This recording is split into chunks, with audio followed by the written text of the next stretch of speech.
আবারও আমার ভূখণ্ডকে পরাধীন করার পায়ে তারা চলতেছে। 15টা বছর যা হয়েছে, যা কিছু হয়েছে আপনারা দেখছেন না? দেখছেন না? আপনারা কি চান এটা আবার হোক? আপনারা কি চান আবার হোক? একবার ভুল করবেন না। একবার ভুল করেছিলেন, ভুলের প্রায়শ্চিত্ত করেছেন, জগৎ শ্রেষ্ঠ কোরআনের রাহাবারকে দুনিয়া থেকে হারাই ফেলেছেন। আবার ভুল করবেন, আল কোরআন হারাই ফেলবেন। কারণ এমন একটা গ্রুপের চক্রান্ত ছিল এই বাংলার জমিন থেকে কোরআনের সমস্ত প্রকার হক প্রচার থেকে এই জমিনটাকে একেবারে অব্যাহতি রাখবে। আজকে দেখেন সানি লিওনের মতো একজন পতিতাপন্ন সুপারস্টারকে রাজধানীর মতো জায়গায় লাল গালিচা দিয়ে সংবর্ধনা দেওয়া হয়েছে, লক্ষ লক্ষ কোটি কোটি টাকা খরচ করা। ভারতের বিখ্যাত পর্ন সুপারস্টার নোরা ফাতিহাকে দিয়ে এই দেশে বিভিন্ন জায়গায় উদ্বোধন করা হয়েছে, হোটেল রেস্টুরেন্ট উদ্বোধন করা হয়েছে, কোটি কোটি টাকা খরচ করা হয়েছে। অথচ 50টা বছর কোরআনের খেদমত করেছেন যিনি সাইকুল হাদিস ইবনে সাইকুল হাদিস, এই সকল আহলে হককে, দাড়িওয়ালা টুপিওয়ালা মুসলমানদেরকে যারা কোরআনের হক প্রচার করার চেষ্টা করে, নামাজ পড়ে, জিকির করে, কোরআন তেলাওয়াত করে, তাদেরকে সাম্প্রদায়িক দাঙ্গা বাধায় দিয়া, রাজাকারের তকমা লাগায়া, মিথ্যা মামলা দিয়ে বাসা থেকে বিতাড়িত করেছে। তাদেরকে কারাগারে আবদ্ধ করে রাখা হয়েছে। কথা বলেন ঠিক কিনা? এরা চেয়েছিল এই জমিনে সমস্ত খারাপ জিনিস চলবে, কোরআন চলতে দেওয়া যাবে না। এই জন্য আল্লাহ পাক বলছেন ওই সমস্ত বাতিল শক্তির বিরুদ্ধে, অপশক্তির বিরুদ্ধে এখনই সোচ্চার হতে হবে। তোমাদের যা কিছু আছে তাই নিয়ে প্রস্তুত থাকতে হবে, তাই নিয়ে শত্রুর মোকাবেলা করতে হবে। প্রয়োজনে আল্লাহর জমিনে মারা তো যাবাই, আল্লাহর জমিনে আল্লাহর দ্বীন কায়েমের জন্য আর একবার রক্ত দিয়ে আল্লাহকে প্রমাণ করে দিতে হবে, আল্লাহ তোমাকে ভালোবাসে, তোমার কোরআনকে ভালোবাসে, তোমার জন্য, তোমার নবীর জন্য, তোমার ইসলামের জন্য আমরা মরতেও পারি। আপনারা চান আজকে আমরা দাড়িয়ালা টুপিয়ালা 14 বছরে আমার পোস্টিং হয়েছে 26 বার।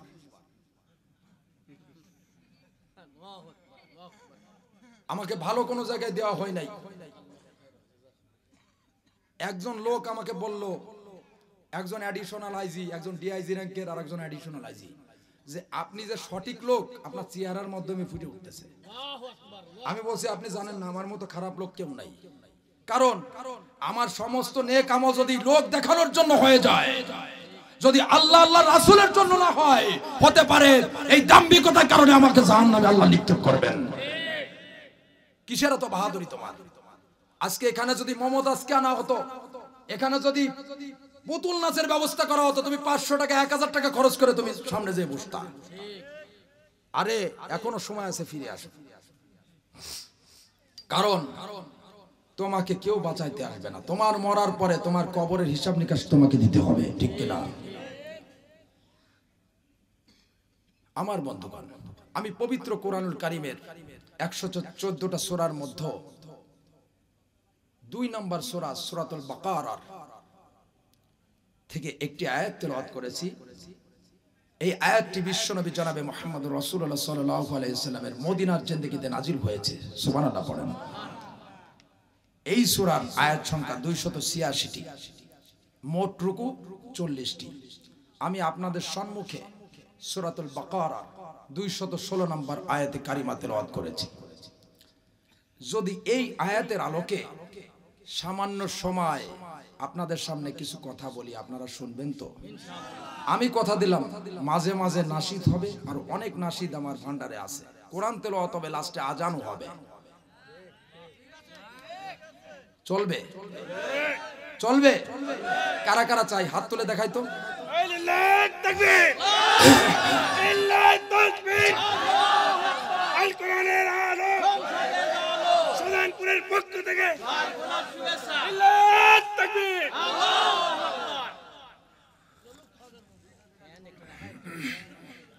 ভাই প্লিজ, ভাই ভাই ভাই বসেন, একটু বসেন।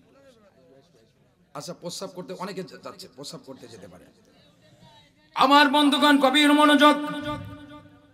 আল্লাহ রাব্বুল আলামিন পবিত্র কোরআনুল কারীমের ভিতরে ঘোষণা দিয়ে বললেন, কুতিবা আলাইকুমুল কিতালু ওয়া হুয়া কুরহুল লাকুম ওয়া আসা আন তাকরাহু শাইআন ওয়া হুয়া খায়রুল লাকুম ওয়া আসা আন তুহিব্বু শাইআন ওয়া হুয়া শাররুল লাকুম والله يعلم وأنتم لا تعلمون।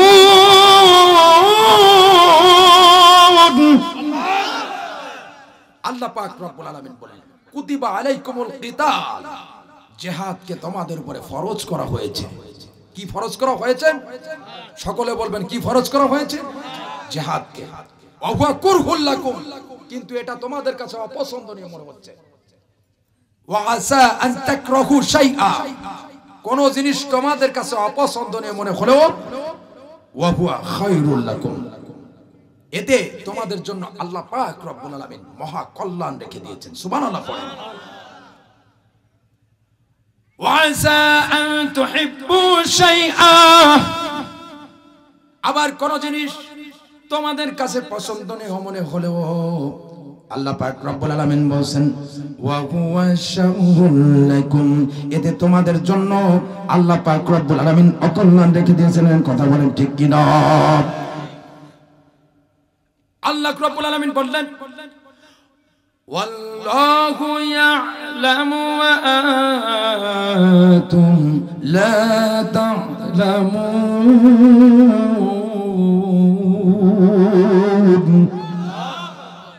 আল্লাহ পাক রব্বুল আলামিন বললেন, ওয়াল্লাহু ইয়ালামু ওয়া আনতুম লা তা'লামুন। জোরে বলি আল্লাহু আকবার। বস্তুত আল্লাহ পাক রব্বুল আলামিন যেটা জানেন তোমরা সেটা জানো না। আমার বন্ধুগণ, আল্লাহর পেয়ারের বান্দা, কেউ যেটা জানে না সেটা জানেন কে? কেউ যেটা বোঝে না সেটা বোঝেন কে? কেউ যেটা দেখে না সেটা দেখেন কে? চিল্লায় বলতে হবে কে? কেউ যেটা শোনে না সেটা শোনেন কে? আল্লাহ। আমার বন্ধুগণ, সেই আল্লাহ পাক রব্বুল আলামিন বলেন, কুতিবা আলাইকুমুল কিতাল, জিহাদকে তোমাদের উপরে ফরজ করা হয়েছে। আমার বন্ধুগণ গভীর মনোযোগ। আল্লাহ রাব্বুল আলামিন যেমন করে হজকে ফরজ করে দিয়েছিলেন, এই যে হাজিরা হজ করতে গিয়েছেন, যেমন করে হজকে ফরজ করে দিয়েছেন, আল্লাহ পাক রব্বুল আলামিন বললেন, ওয়ালিল্লাহি আলান নাসি হিজ্জুল বাইতি মান ইসতাতা ইলাইহি সাবিলা। জোরে বলে আল্লাহু আকবার। আল্লাহ পাক রব্বুল আলামিন যেমন করে সামর্থ্য থাকার পরে হজকে তোমাদের জন্য ফরজ করে দিয়েছিলেন, আবার আল্লাহ পাক রব্বুল আলামিন যেমন করে একটা মাস সিয়াম সাধনা করাকে, আত্মত্যাগ করাকে তোমাদের উপরে ফরজ করে দিয়েছিলেন। আল্লাহ পাক রব্বুল আলামিন বললেন, ইয়া আইয়ুহাল্লাযীনা আমানু কুতিবা আলাইকুমুস সিয়াম।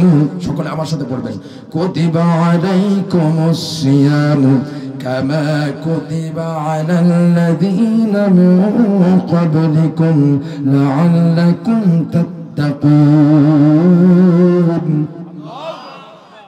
আবার যেমন করে একটা মাস সিয়াম সাধনাকে আল্লাহ পাক রব্বুল আলামিন রোজাকে ফরজ করে দিয়েছিলেন, আল্লাহ পাক রব্বুল আলামিন আবার যেমন করে নামাজকে ফরজ করে দিয়েছিলেন, যাকাতকে ফরজ করে দিয়েছিলেন। আল্লাহ পাক বলেন, ওয়া আকিমুস সালাতা ওয়া আতুজ যাকাতা ওয়ারকাউ মা'আর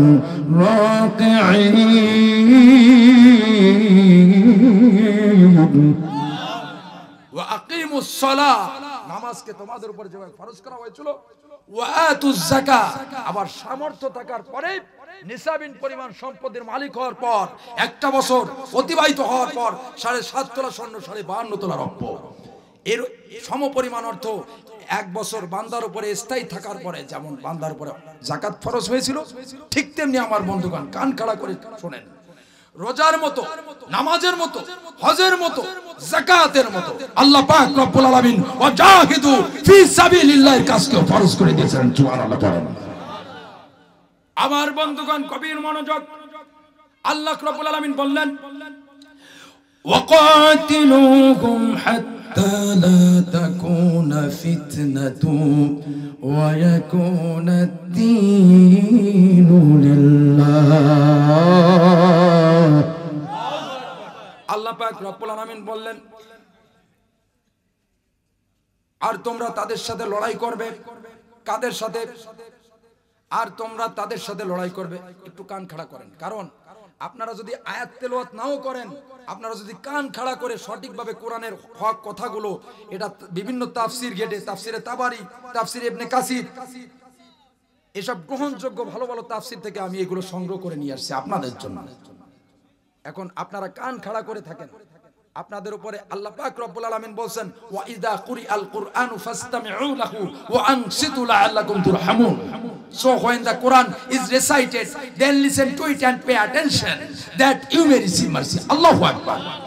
যখন কুরআনুল কারীম থেকে তেলাওয়াত হয়, আলোচনা হয়, হে মুমিন মুসলমান কান খাড়া করে থাকো। প্রত্যেকটা কথা হৃদয় দিয়ে, হৃদয়ের কান দিয়ে শ্রবণ করো, যাতে তোমাদের উপর রহমত করা হয়। আমার বন্ধুগণ, আমল করতে হবে, কারণ আপনার আমার কবরে যাওয়া লাগবে না? কারা কারা কবরে যাবেন হাত তোলেন তো, হাত নামান। 6 দিন পরে নখ খসে যাবে, 9 দিন পরে চুল, কবর গায়ের সামান নিতে কইরো না কেউ ভুল। কবর জায়গা ভালো নয়, কবর জায়গা ভালো নয়, আমল দিয়া কবর গৃহ সাজিয়ে দিতে ঘর। ঠিক না? 17 দিন পেট ফেটে শেষ প্রকার খাদ্য হবে, 60 দিন পরে গোশ থাকবে না, কঙ্কাল পড়ে রবে। 90 দিনে হাড়গুলো সব, 90 দিনে হাড়গুলো সব আলাদা আলাদা হয়। কবর জায়গা ভালো নয়, কবর জায়গা ভালো নয়, কবর জায়গা ভালো নয়, আমল দিয়া কবর গৃহ সাজিয়ে দিতে হয়। দেখের চেয়ে অহং বড়, লোভ লালসার পাহাড়, হিংসাই চলে বিবেক হলো নফসের কালো হাত। আমান কানুন সবারই, আমান কানুন সবারই এই পরিণতি পরিচয়। কবর জায়গা ভালো নয়, কবর জায়গা ভালো নয়, কবর জায়গা ভালো নয়, আমল দিয়া কবর গৃহ সাজিয়ে দিতে গো। ঠিক না? আমার বন্ধুগণ গভীর মনোযোগ, আল্লাহ পাক রব্বুল আলামিন বললেন ওয়াকাতিলুহুম হাত্তা লা তাকুনা ফিতনাতুন ওয়া ইয়াকুনা আদ-দীনু লিল্লাহ। আর তোমরা তাদের সাথে লড়াই করবে